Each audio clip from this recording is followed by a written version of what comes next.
Hello students, आज हम करने जा रहे हैं chapter 8 measurement of time and motion. Prerna and her younger sister are watching a sports channel on television. Prerna और उसकी छोटे सिस्टर है, वो स्पोर्ट्स चैनल देख रहे थे टीवी पे। प्रेरणा enjoys running and she has been declared the faster runner among the girls in her district for winning the 100-meter sprint at an inter-school competition held at the district level। जो प्रेरणा थी वो enjoy कर रही थी running का ना, जो fastest running competition था पूरे ऑल ओवर इंटर स्कूल का कंपटीशन था, डिस्ट्रिक्ट लेवल पे ऑर्गेनाइज हुआ था और 100 मीटर की रेस थी। She is now training to complete at the state level. वो अब ट्रेनिंग भी कर रही थी स्टेट लेवल पे इस चीज़ को कंप्लीट करने को। She dreams of representing India at the international level in 100 metre sprint contest in future. उसका ड्रीम था कि वो इंटरनेशनल लेवल तक जाए और 100 इसी रेस में। Well watching the return of sprints at the Olympic games held in the past, Prerna is always amazed that the measurement of the time taken for race is so advanced that they could identify the winner even when two sprinters seem to across the finish line almost together। कहते अब वो question arise करने लगी है कि मतलब कैसे जब ओलंपिक गेम्स हेल्ड होती है तो हैरान हो जाती है कि कैसे टाइम को मेजर किया जाता है, कितनी फास्ट ही टाइम को मेजर करते हैं और कितनी एडवांसमेंट हो चुकी है चीज़ को मेजरमेंट में। और कैसे हम फिनिश लाइन में क्रॉस आती है तो बहुत ही उनके हाथ में अब मतलब फिनिश लाइन ऑलमोस्ट क्लोज ही होती है कि कैसे वो विनर्स अपनी रेस को कंप्लीट करते हैं। However in her school the sports teacher only used a special kind of watch called a stopwatch for timing the school races। कहते हैं उनके जो स्पोर्ट्स टीचर है ना वो स्टॉप वॉच यूज़ करते थे इस रेस में। She had noticed her mother wearing a watch on her wrist and her sister looking at her mobile phone when she needed to check the time। वो notice कर रहे थे, उसका mother है तो वो अपने वॉच पे चेक कर रहे थे जो उन्होंने अपने रिस्ट पे पहन रखी थी। उनकी सिस्टर है वो मोबाइल फ़ोन पे चेक कर रही थी कि टाइम कैसे वो पास हो रहा है जब उनकी रेस चल रही है। हर uncle used a Braille watch and had recently acquired a talking watch that announce the time at the touch of a button. अब जो उसके अंकल थे वो कौन सी वॉच यूज़ कर रहे थे? Braille watch. और उन्होंने वो वॉच ऐसी थी, वो मतलब टाइम भी बता रही थी, टॉकिंग वॉच थी और टाइम को अनाउंस कर रही थी जैसे बटन को टच करते थे। There was also a large clock on the wall near the school entrance. Her thoughts turn to people in the ancient past who did not have the modern gadgets we have today and she wondered. मतलब उसके जो thoughts थे ना वो मतलब ये सोच रही थी पास्ट में, एंशियंट टाइम में, कि कैसे लोग मॉड आज के टाइम में इतने ज़्यादा गैजेट्स एडवांस्ड हो गए हैं कि पास्ट टाइम में तो इतनी चीज़ें नहीं थी। वो इन चीज़ों के बारे में, पास्ट थिंग्स के बारे में सोच रही थी। अब क्वेश्चन अराइज हो गया, नेक्स्ट टॉपिक ही अराइज हो गया, मेजरमेंट ऑफ टाइम। कैसे टाइम को मेजर करते हैं? अब ये देखो कितने ज़्यादा इंस्ट्रूमेंट्स फिगर में बता रखे हैं। Sun dial, water clock, water flowing out type, floating bowl type, candle clock, an hour glass. ये with the advancement of time देखो हर एक चीज़ें इन्वेंट हो रही है। Humans got interested in keeping track of time long ago. मतलब जो ह्यूमंस थे ना वो इंटरेस्टेड थे पास्ट टाइम से कि कैसे टाइम को ट्रैक करना है। They started noticing that many events in nature repeat themselves after define definite intervals of time. वो नोटिस करते थे कि कैसे इवेंट नेचर में होते हैं और अपने आप को रिपीट करते हैं डेफिनेट इंटरवल्स ऑफ कुछ टाइम के इंटरवल के बाद। For example the rising and setting of the sun, the phases of the moon and the changing seasons. कि कैसे डेली सनराइज होता है और सेटिंग डाउन होता है और मून के भी फेजेस चेंज होते हैं, कैसे सीजन्स चेंज होते हैं, समर्स आती है, विंटर्स आती हैं। ये सब ह्यूमन स्टार्टिंग से इस चीज़ को लेके बड़े इंटरेस्टेड थे। They started using the cycles of these events for time keeping. First they devise calendars. A day was defined by the cycle of rising and setting of the sun. They began the quest to find ways of knowing the time of day। First उन्होंने सबसे पहले क्या device किया, calendars. फिर एक ऐसा क्या होता है, अ डे होता है जिसको डिफाइन किया हुआ है, cycle of rising and setting of the sun. इसको पहले ऐसे डिवाइस किया था। For so they made many devices which help them to measure smaller intervals of time within a day. अब उन्होंने फिर इतने ज़्यादा डिवाइसेस इन्वेंट हुए कि जो मतलब स्मॉलर इंटरवल्स में जो टाइम को मेजर करते थे। सम ऑफ दीज वर्क क्या क्या होते थे, सन डायल्स, ये देखो एक सन डायल बता रखा है, इससे टाइम को मेजर करते थे। वाटर क्लॉक्स, ये वाटर क्लॉक्स भी मेजर हुए। फिर आर ग्लासेस, ये देखो आर ग्लासेस भी हैं। फिर एंड कैंडल क्लॉक्स, इतना कुछ मेजर किया। अब in a sun dial time is determined with the changing position of the shadow of an object cast by the light of the sun during the day. ये जो सन dial था, यहाँ पे कैसे टाइम मेजर करते थे, उसके ऑब्जेक्ट की शेडो पे। जैसे सन, डे टाइम में सन की वो सन होता था, उसकी जो भी शेडो होती थी ऑब्जेक्ट की, उसके थ्रू टाइम मेजर किया जाता था। Water clocks use the flow of water out और into a vessel to measure time. जो वाटर क्लॉक्स होता था उसमें जो वाटर का फ्लो होता था उस वेसल में, उस चीज़ को वैसे मेजर किया जाता था। In one time water flowed out from a vessel which had markings for time, कि जैसे वाटर बाहर आता था उसको मार्क किया जाता था। In the other type there would be a bowl, कुछ बाउल भी होता था with a fine hole at the bottom. Bowl में उसमें होल होता था बॉटम में which was floated on the surface of water. It gradually filled up in a fixed time and finally sank, then it was lifted up and floated again. मतलब bowl में water fill करके उसमें hole होता था, वो सैंक, मतलब उसमें से पानी निकल जाता था और फिर उसमें लिफ्ट ऊपर आ जाता था और फिर फ्लोट करने लग जाता था। अब आर ग्लास में कैसे फाइंड आउट करते थे, in an hourglass time was measured on the basis of flow of sand from one bulb to another.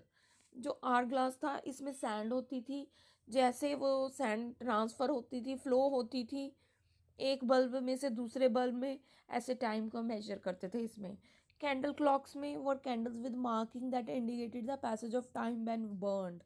अब जैसे वो कैंडल बर्न करेगी उसमें मार्किंग लगी होती थी कैंडल में, उसके अकॉर्डिंग टाइम मेजर किया जाता था। ऐसे ऐसे इंस्ट्रूमेंट होते थे। अब ये देखो कितना प्यारा फैक्ट बता रखा है, the world largest stone sundial, the सम्राट यंत्रा was built around 300 years ago at Jantar Mantar in Jaipur Rajasthan, UNESCO world heritage site that houses several astronomical instruments.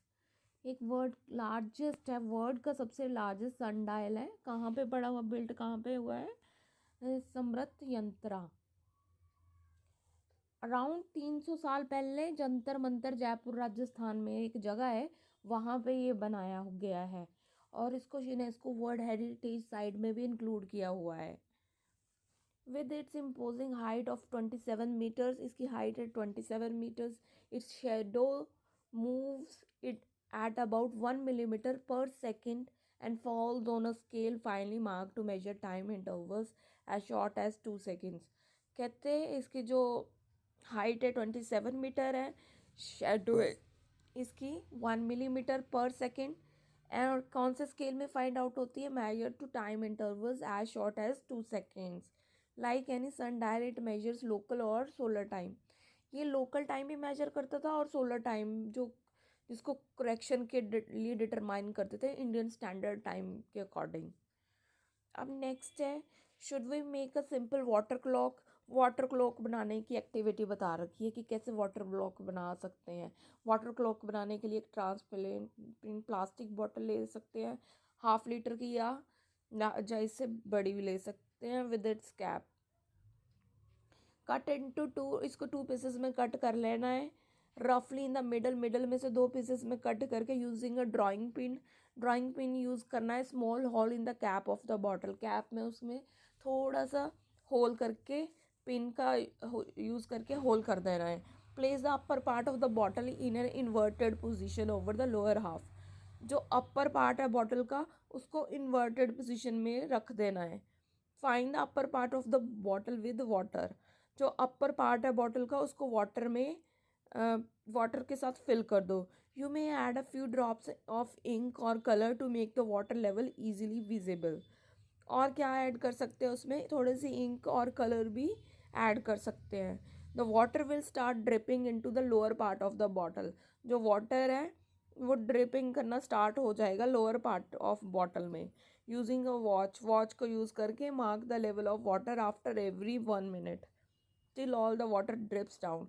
जैसे सारा पानी नीचे आने लग जाता है, उससे सारा पानी नीचे आने लग जाएगा।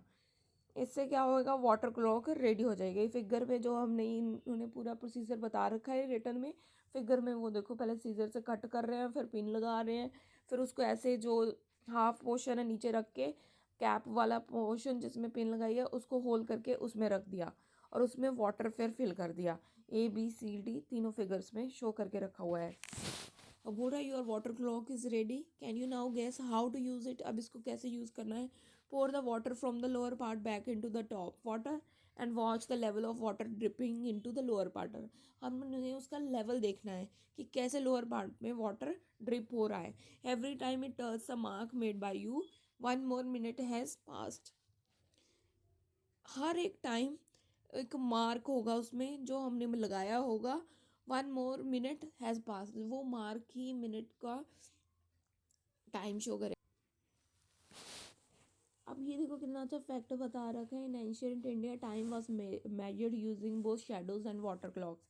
कहते हैं एंशियंट इंडिया में शेडो से भी फाइंड आउट कर लेते थे कि अच्छा सनराइज हो गया, सन सेट हो गया, तो उसके अकॉर्डिंग भी टाइम मेजर कर लेते थे, और वाटर क्लॉक्स से भी मेजर कर लेते थे। वाटर क्लॉक्स के अकॉर्डिंग भी अपना लगा देते थे उसमें एस्टिमेट।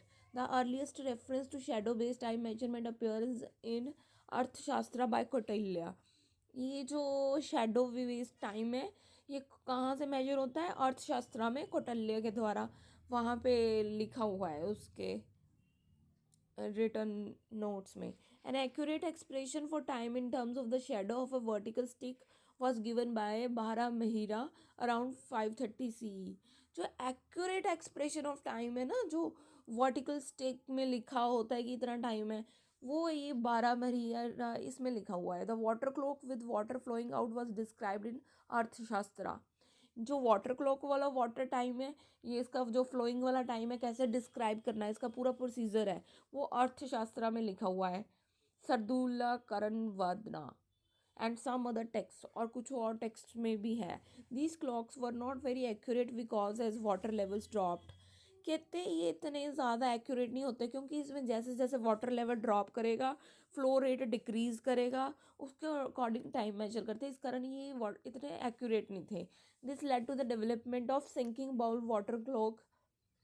इस और घटी का यंत्र first mention by Aryabhata and the several astronomical text later. कहते घटी के यंत्रा में भी ये मेंशन है, ये आर्यभट्ट ने मेंशन किया था कि कैसे क्लॉक को सिंकिंग बाउल में कैसे डेवलपमेंट होना है टाइम को रिलेट लेके। Time was measured constantly with ghatik yantra at the Buddhist monasteries, royal palaces, town squares, and each time the bowl sank and was announced by drums, conch shells, or striking a gong। कहते जो time measured होता है ना, time कैसे major किया जाता था इसमें with ghatik yantra eight Buddhist monastery में। ये एक रॉयल पैलेसेस है, इसमें क्या नाम ये हर एक बाउल को सैंक करके यूज़ करते हैं, जैसे पानी का हमने ऊपर देखा है, उसमें ड्रम्स में अनाउंस कर देना है, शेल्स में अनाउंस कर देना है, और स्ट्राइक करके गॉन्ज में, इसके थ्रू ऐसे यूज़ करते थे। Though the Gatika Yantra was progressively replaced by pendulum clocks in the late 19th century। कहता चाहे ये जो गटिक यंत्र था ये प्रोग्रेसिवली इसको रिप्लेस्ड कर दिया पेंडुलम क्लॉक्स ने। जो पेंडुलम क्लॉक होते थे लेट 19th सेंचुरी में, पेंडुलम क्लॉक के थ्रू ये घटिक यंत्र को रिप्लेस कर दिया गया। और ये एक अब इसको कंटिन्यू यूज़ कर रहे हैं कि रिलीजियस प्लेसेस फॉर रिचुअल्स के लिए इसका यूज़ किया जा रहा है। एज ह्यूमन, ये देखो फिगर में बता रखा है कैसे पेंडुलम क्लॉक होते हैं, पेंडुलम ऐसे कैसे टाइम शो करते हैं। As human civilisation advanced and as people began to travel long distances, the measurement of time become very critical. जैसे एडवांसमेंट हो रही है सिविलाइजेशन में, लोग ट्रैवल कर रहे हैं ज़्यादा डिस्टेंसेस, और टाइम की मेजरमेंट भी बहुत ज़्यादा क्रिटिकल हो चुका था. This led to the development of increasingly better mechanical devices for the measurement of time. कहते इस कारण ही जो ज़्यादा सिविलाइजेशन एडवांस हुई है, जो लॉन्ग डिस्टेंस ट्रैवल करने के लिए की वजह से ही डेवलपमेंट हुई है बेटर मैकेनिकल डिवाइसेस की for the measurement of time. अब इसको किसके थ्रू, कुछ वेट के थ्रू, कुछ गियर्स के through, springs from the 14th century onwards, इसके थ्रू टाइम मेजर करते थे. However the invention of the pendulum clock in the 17th century mark the major breakthrough in mechanical time keeping. सबसे reliable और important instruments कौन सा आया है 17th century में ये वाला पेंडुलम. ये सबसे ज़्यादा अच्छा रिलायबल सोर्स आ गया था टाइम मेजर करने के लिए. एक साइंटिस्ट है, अब फैक्ट बता रहे. The pendulum clock was invented in 1656 and patented in 1657 bye Christian Huygens 1629 to 1695. कहते हैं ये जो क्लॉक है 1656 में इन्वेंट किया और पेटेंट हुआ था 1657 में बाय ये Huygens, Christian Huygens. He was inspired by the investigations of pendulums by Galilei. इन्होंने इन्वेस्टिगेशन इंस्पायर की इसकी गैलीलियो की. It is said that once while sitting in a church Galileo's attention was drawn to a lamp suspended from the ceiling. कहते हैं ऐसे एक बार church में बैठे हुए थे, उनका अटेंशन ध्यान चला गया कि कैसे लैंप सस्पेंड हुआ है सील के तरफ, which was swinging back and fourth. वो लैंप ऐसे बैक एंड फोर्थ स्विंग कर रहा था. उन्होंने क्या किया, उसी पल्स को यूज़ कर लिया to measure time. Galileo found that the lamp took the same time for each swing. और गैलीलियो ने भी ये नोटिस किया कि वो लैंप भी वो सेम टाइम नोटिस कर रहा है हर एक स्विंग में, जैसे बैक एंड फोर्थ जा रहा है. After experimenting with different pendulums, Galileo concluded that the time taken to complete one oscillation was always the same for a pendulum of a given length. उन्होंने ये फाइंड आउट कर लिया कि एक oscillation का टाइम सेम होता है pendulums का, जो उसकी लेंथ के अकॉर्डिंग. अब ये देखो नेक्स्ट टॉपिक ही हमारा सिंपल पेंडुलम है. हमें पता चल गया कि सिंपल पेंडुलम टाइम को मेजर के लिए बहुत ही रिलायबल 17th सेंचुरी में हमने एक फाइंड आउट कर लिया था कि इससे हम टाइम अच्छे से मेजर कर सकते हैं. अब देखते हैं क्या होता है. Simple pendulum consist of A small metallic ball called the Bob of the pendulum. ये एक सिंपल पेंडुलम में एक ये होता है, बॉल होती है लटकी हुई, suspended from a rigid support by a long thread as shown. इसको स्पोर्ट मिली होती है रिजिड थ्रेड के थ्रू लॉन्ग, और एक स्पोर्ट होती है ऊपर से. इस तरह से हमारा पेंडुलम रेडी होता है. रिजिड स्पोर्ट भी होती है लॉन्ग थ्रेड के साथ, और नीचे बॉब लटका होता है. और अब इसकी देखो दो पोजीशंस होती हैं, एक्सट्रीम पोजीशन ए बी, दोनों यहाँ पे ये बैक एंड फोर्थ जाता है. The pendulum at rest is in its mean position. जो रेस्ट वाली पोजीशन होती है वो उसकी मीन पोजीशन होती है. When the bob of the pendulum is moved slightly to one side and released, it starts oscillatory motion. जैसे ये मूव करना स्टार्ट करता है बैक एंड फोर्थ, इसको क्या नाम दिया हुआ है, oscillatory motion. It's motion is periodic in nature. ये जो मोशन है कौन सा नेचर का है, पीरियोडिक नेचर का है. Because it repeats path after a fixed interval of time. ये अपने एक फिक्स्ड इंटरवल में अपना पाथ रिपीट करता है, इस कारण इसको पीरियोडिक मोशन का नाम दिया हुआ है. The pendulum is said to have completed one oscillation when its bob, starting from its mean position O, moves to extreme position A, changes direction and moves to another extreme position B, changes direction and comes back to O.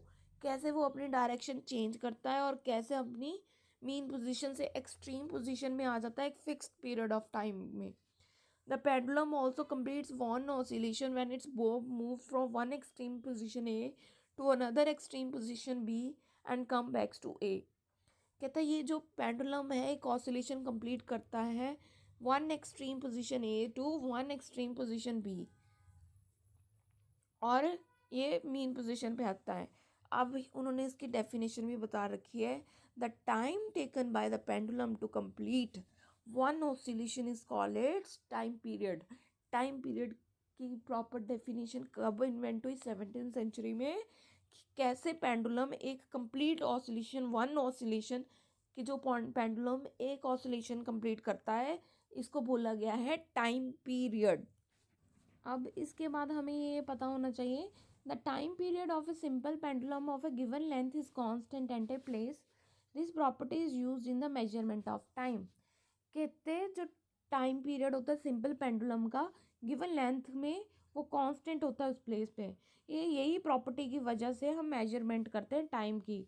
All clocks old और modern are based on some process repeating continuously which can be use to mark equal intervals of time.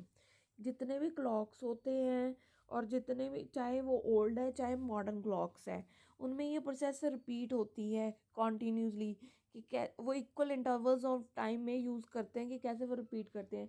हमें पता है कि daily 1 o'clock 2 o'clock 3 o'clock daily equal interval में change होता है time, और ये सारी प्रोसेस रिपीट करती है continuously. Modern clocks measure time using the same basic principle, periodically repeating process. आज के जो मॉडर्न क्लॉक्स है वो भी पीरियोडिकली रिपीट करते हैं प्रोसेस को, but use tiny and very rapid vibrations either from A quartz crystals. कहते हैं उनमें वाइब्रेशंस भी होती हैं, उसमें क्वार्ट्ज का क्रिस्टल यूज़ करते हैं, और from some specific atoms. Well Huygens early pendulum clocks could gain or loss 10 seconds each day. ये जो हाइगन्स का पेंडुलम था, ये गेन और लॉस करता था 10 seconds हर एक दिन में। Today's atomic clocks are so precise that they lose only 1 second in millions of years। आज के एटॉमिक क्लॉक्स में इतना प्रिसाइज टाइम है कि वो लॉस कर देते हैं 1 सेकेंड, हर एक मिलियंस ऑफ ईयर्स में 1 सेकेंड लॉस कर देते हैं। Scientist are constantly searching for even better ways to measure time with greater accuracy. जो साइंटिस्ट थे वो कॉन्स्टेंटली सर्च करते हैं होते हैं even better ways to measure time with greatly accuracy, कि कितने एक्यूरेटली हम टाइम मेजर कर सकें। ये देखो common clocks and watches show कर रखी है कि कैसे हम टाइम को मेजर करेंगे। टाइम का पढ़ लिया, अब हमने टाइम का देख भी लिया, वॉचेस भी पेंडुलम भी सब इन्वेंट हो गया।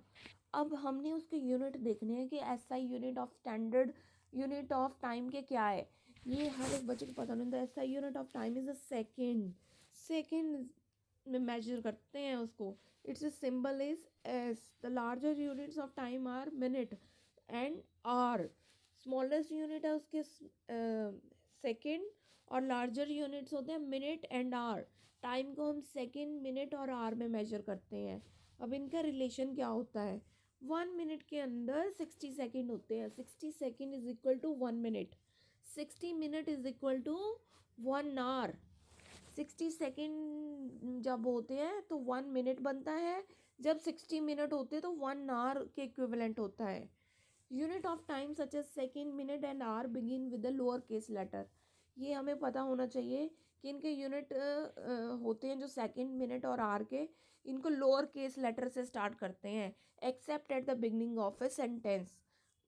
सेंटेंस के स्टार्टिंग होने से पहले उस वो यूज़ नहीं करना है, वैसे इसको लोअर लेटर यूज़ करना है। Their symbol s, min and h are also written in lower cases letters in singular. ये देखो लिखा भी हुआ है कि कैसे उन्होंने लिखना है। Note that a full stop is not written after the symbol. Symbol के बाद फुल स्टॉप नहीं यूज़ करना है, except at the end of a sentence. Sentence के एंड में यूज़ कर सकते हैं। While writing the time always leave a space between the number and the unit. जो लिखने का टाइम होता है उसमें स्पेस होती है, नंबर, कोई भी नंबर लिखना है और यूनिट है, उनमें एक स्पेस होती है। Also note that writing second for second and hours for our is incorrect. Second को सेकेंड और आवर्स को आवर्स लिखते हैं, ये एक इनकरेक्ट है। अब एक और फैक्ट बता रखा है, the hole in the bowl of ghatika yantra was made in such a manner that it took 24 minutes to fill and sink. कहता है जो घटिका यंत्र होता है ना, उस बाउल में होल होता है, वो 24 मिनट लेता है फिल होने में और सिंक करने में। The time unit measured by this clock was called ghatika और घटी। उसको क्या नाम, जो यूनिट होता है उसको क्या बोलते हैं, उसमें घटिका यंत्र में जो टाइम को मेजर करने का यूनिट होता है उसको बोलते हैं घटिका या घटी। It become the standard unit of time. Measurement and continued until the end of 19th century. ये एक 19th सेंचुरी तक एक बहुत ही स्टैंडर्ड यूनिट ऑफ टाइम था। 24 hour long day was thus divided into 60 equal घंटे। 24 लॉन्ग आवर्स इसमें divided थे, मतलब इक्वलेंट थे 60 इक्वल घंटे इस यंत्र के। अब नेक्स्ट टॉपिक हमारा स्टार्ट हो गया speed.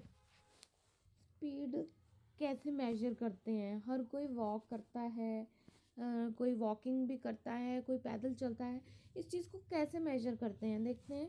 Bye comparing the distances moved by two और more objects in unit time it can be found out which of them is moving faster. कहते हैं जैसे में हम डिस्टेंस मूव करते हैं दो या दो से ज़्यादा ऑब्जेक्ट्स का, तो मतलब एक यूनिट टाइम के अकॉर्डिंग इतने टाइम में, तो हम कौन कैसे ज़्यादा फास्टर मूव कर रहा है, हम उसको कैसे मेजर कर सकते हैं। द यूनिट टाइम में बी 1 सेकेंड और 1 मिनट और 1 आवर। यूनिट टाइम कुछ भी हो सकता है, सेकंड भी हो सकता है, मिनट भी हो सकता है, 1 आवर भी हो सकता है। कि मैं मतलब जो दो ऑब्जेक्ट्स मूव कर रहे हैं वो सेकेंड्स में भी मूव, हम उनका टाइम मेजर कर सकते हैं, मिनट में भी और आवर में भी। We call the distance covered by an object in a unit time as the speed of an the object. हम क्या बोल सकते हैं? जो distance covered by an object, किसी ऑब्जेक्ट में डिस्टेंस कैसे कवर होता है in a unit time as the speed of the object. किसी पर्टिकुलर यूनिट टाइम में उसके स्पीड ऑफ ऑब्जेक्ट को कैसे मेजर करते हैं। How can we determine the speed of an object? Speed हम किसी ऑब्जेक्ट की कैसे मेजर करती हैं, कर सकते हैं। Speed is equal to total distance covered divided by total time taken. कि टोटल कितना हमने डिस्टेंस कवर किया हुआ है और डिवाइड बाय टोटल कितना टाइम है। We know that SI units of length and time. Total distance हमें पता है कि डिस्टेंस के यूनिट क्या होते हैं, लेंथ होते हैं, और क्या नाम, टाइम के कितने होते हैं, सेकंड्स होते हैं। So SI of unit of speed के क्या हो गए, मीटर पर सेकेंड, या express as metre m divided by s. Metre को एम लिखते हैं, सेकंड को एस लिखते हैं। लेंथ जो होता है, डिस्टेंस होता है, उसको मीटर में मेजर करते हैं, और टाइम को हम सेकंड में मेजर करते हैं। अगर इसको किलोमीटर में मेजर करना है, अदर यूनिट्स में एक्सप्रेस करना है, किलोमीटर और आर में, तो इनका टाइम डिस्टेंस हो जाएगा किलोमीटर और टाइम हो जाएगा आर में। देखो अगर तो इसको मीटर में कर रहे हैं, सही यूनिट में कर रहे हैं तो मीटर पर सेकंड होगा। अगर सीजीएस में कर रहे हैं तो किलोमीटर और डिवाइडेड बाय आर हो जाएगा। अब ये देखो क्वेश्चन एक, Swati school is 3.6 kilometre from her house. It took her 15 minutes to reach her school riding on her bicycle। अब देखो इस न्यूमेरिकल में उन्होंने एक तो स्पीड फाइंड आउट करने के लिए बोला गया है, और एक स्पेशली बोला है कि स्पीड फाइंड आउट करनी है मीटर पर सेकंड में, क्योंकि डिस्टेंस उन्होंने हमें किलोमीटर में गिवन है, और इसको हमने मीटर पर सेकंड में इसका स्पीड फाइंड आउट करनी है। स्पीड का फॉर्मूला पता है, डिस्टेंस कितना कवर किया हुआ है डिवाइड बाय कितना टाइम है। डिस्टेंस उन्होंने बता दिया कि 3.6 किलोमीटर है, टाइम भी बता दिया 15 मिनट है। अब हमें पता है कि 1 किलोमीटर में कितने मीटर्स होते हैं, 1000 मीटर्स होते हैं। तो मैंने इसको मल्टीप्लाई 1000 मीटर से कर दिया, क्योंकि उन्होंने हमारे आंसर मीटर पर सेकंड में पूछा हुआ है। और नीचे मिनट में, 1 मिनट में मुझे पता है 60 सेकेंड्स होते हैं। 1 minute is equal to 60 second. अब 15 मिनट है तो मैंने मिनट की जगह 60 सेकेंड लिख दिया, और किलोमीटर की जगह 1000 मीटर लिख दिया। सो फिर ये मेरे पास ये आ गया 3.6 मल्टीप्लाई ये। अब इसको सॉल्व करके मेरा आंसर आ जाएगा 4 metre per second. Next topic है relationship between speed, distance and time. Speed is equal to total distance covered और divide by total time taken. Distance यहाँ से निकाल सकते हैं, डिस्टेंस इधर रह गया और स्पीड टाइम के साथ मल्टीप्लाई हो जाएगा। Total distance covered is equal to speed multiply by total time taken.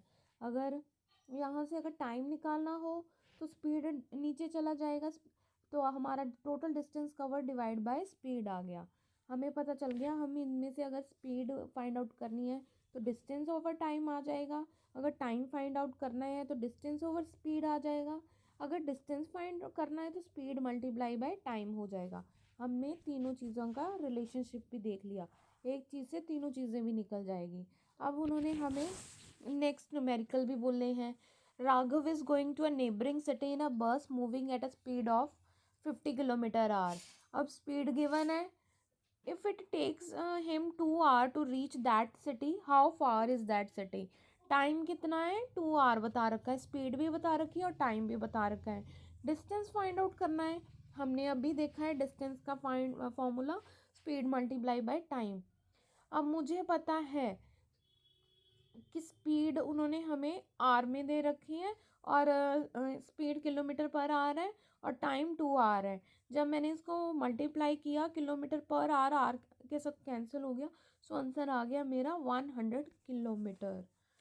Next question है, train is travelling at a speed of 90 km/h।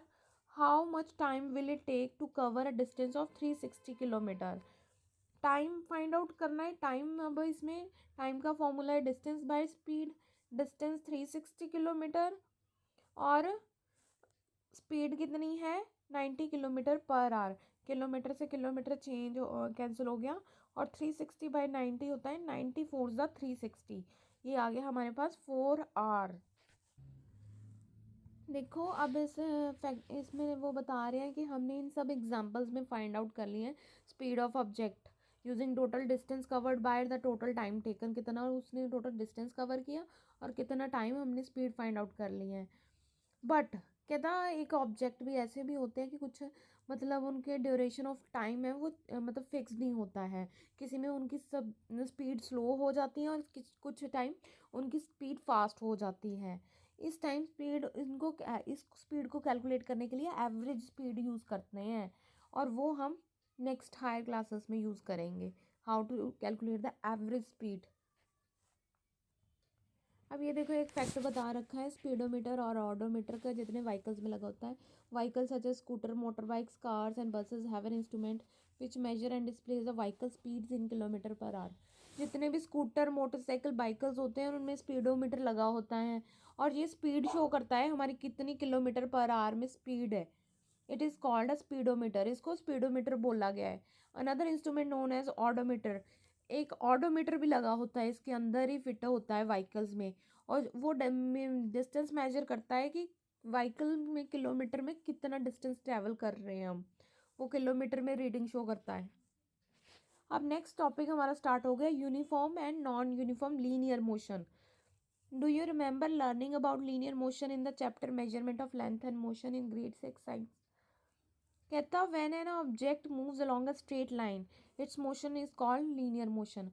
जब कोई भी ऑब्जेक्ट ना सीधी स्ट्रेट लाइन में मूव करेगा उसको बोला जाएगा linear motion. Now imagine a train on a track which is along a straight line between two adjacent railway station, so the motion of the train between these two station is an example of linear motion.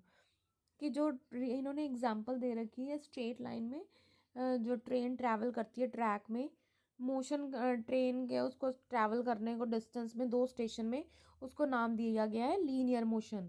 The train starts from the first station a at a slow speed then moves at a faster speed then slow down and comes to halt to the next station D. In between the two stations for some distance, the train moves at constant speed, that is at an unchanging speed. ये नीचे figure में बता रखा है ABCD, इसमें कि कैसे कैसे उसकी पोजीशन चेंज हो रही है और वो कैसे स्ट्रेट लाइन में जा रही है, किस में उसकी फास्टर स्पीड है और किस पॉइंट में उसकी स्लोअर स्पीड है इसमें ये। अब वो बता रहे हैं कि क्या डेफिनेशन होगी है an object moving long a straight line with the constant speed. कहते हैं ऑब्जेक्ट जो मूव कर रहा है straight line with the constant speed is said to be uniform linear motion. उसको क्या नाम दिया गया है, uniform linear motion. So the train is in uniform motion between B and C. जो बी और सी के बीच में है ट्रेन का जो डिस्टेंस है इस फिगर में वो यूनिफॉर्म मोशन है, मतलब कांस्टेंट स्पीड में जा रहा है। So the train, on the other hand, if the speed of an object moving along a straight line keeps changing, it is said to be non-uniform linear motion. अगर कोई चीज़ object move कर रही है straight line में लेकिन अपनी speed change कर रही है उसको बोल दिया जाएगा non uniform linear motion. The motion of the train between A and B as well as C and D is non uniform. A और B में और C और D में जो डिस्टेंस है ट्रेन का इस फिगर में वो नॉन यूनिफॉर्मेशन मोशन रिप्रेजेंट कर रहा है. अब इसमें हम ये देखेंगे कि हम इसमें क्या पढ़ के आए हैं. पहले तो टाइम पीरियड का ही हमने देखा है कि जो पेंडुलम से कैसे टाइम कंप्लीट होता है और कैसे वन ऑसिलेशन में टाइम, उसकी डेफिनेशन दे रखी है. Time taken by the pendulum to complete one oscillation is called its time period. Next है the time period of a simple pendulum of a given length is constant at a place. कि time period किसी given मतलब जो pendulum का जो time period होता है ना, गिवन लेंथ हो, जो लेंथ के अकॉर्डिंग उसका टाइम पीरियड होता है वो उस प्लेस पे कांस्टेंट होता है. और उसके यूनिट्स क्या होते हैं टाइम की, सेकंड्स होते हैं. स्मॉल एस से डिनोट करते हैं उसको. The average speed of an object is the total distance covered divided by the total time taken to cover it. Average speed का उन्होंने क्या फॉर्मूला बताया है, टोटल डिस्टेंस कितना कवर किया है डिवाइड बाय टोटल कितना टाइम कवर किया हुआ है. An object moving along a straight line with a constant speed is said to be uniform. कोई भी ऑब्जेक्ट अगर स्ट्रेट लाइन में मूव कर रहा है विद कांस्टेंट स्पीड उसको क्या बोला जाएगा, यूनिफॉर्म लीनियर मोशन. अगर speed of an object moving along a straight line keep changing it is said to be non uniform linear motion. ये चैप्टर हो गया complete. Thank you, that's all.